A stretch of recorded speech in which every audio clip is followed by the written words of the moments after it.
Hey, good morning. Welcome to Connect Daily Bread, where we recognize that man does not live on bread alone, but on every word that comes from the mouth of God. Today, the thoughts that I will be sharing are coming out of Romans chapter 5. So go ahead and read that chapter as we continue to go along through the book of Romans as Paul gives the most thorough explanation and the breakdown of the gospel of Jesus. And so in Romans 5, Paul shifts. He's set up the gospel in the first four chapters. He's laid out that all are under the power of sin, Jew and Gentile alike. He's set up that God shows no favoritism, that he is the God of both Jews and Gentiles. And Romans 4, what we just talked about, is that God used Abraham to be the father of many nations, the father of all who would believe in God, and that being Jew and Gentile alike. And that belief leads to belief in Jesus, that he died for our sins and he rose from the grave for the justification of our sins. And now as we get into Romans 5, the theme of this chapter is hope, that God's poured out his hope into our heart, and that we glory in the hope of eternity with God. We glory in the hope that God is true and faithful to all of his promises, that he is for us and not against us, that his goodness chases after and pursues us. And we move into how that hope shows up in our suffering.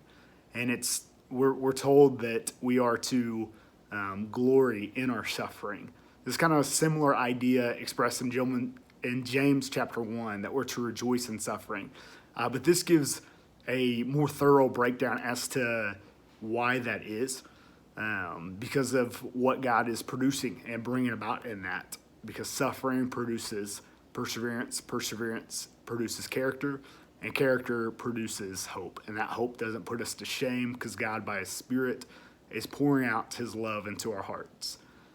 And so wherever we're at, whether we're just coming out of a hard time, we're in the midst of it, or we're headed into a hard time, the application from this chapter is to hold on to hope, to trust that God is teaching us, growing, and developing us through that, so that we may be mature and complete and not lack anything.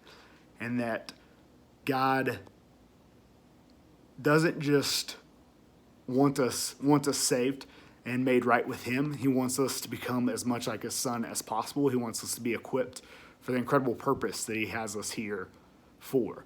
He has work left for each of us to do. That's why we've not been beamed up to heaven after we repented and were baptized. But God has a purpose and work for us to be done, and it's going to take a perseverance and a character and a hope to drive all of that through. Later on in the chapter, Paul breaks down the juxtaposition, the contrast between Adam and Jesus, and that by the sin of one man, that being Adam, the whole world was affected. Death entered the picture, brokenness, affecting us and affecting creation itself. Romans 8 will really unpack some more of that. But the sin of Adam had grave and great consequences. But he's saying the gift of Jesus, in one sense, it's like that, but it's not like that. It's even greater on the consequences and effects. Because of the righteous sacrifice of Jesus, life has been offered to all. And so this life has been made available again through the life, the death, the burial, and the resurrection of Jesus. And this true life is what we have, and what we are to hold on to, and what we are to bring as many people as possible into. So my encouragement today is to trust that God is working for your good amidst the hard times. Love you guys. Have a great day.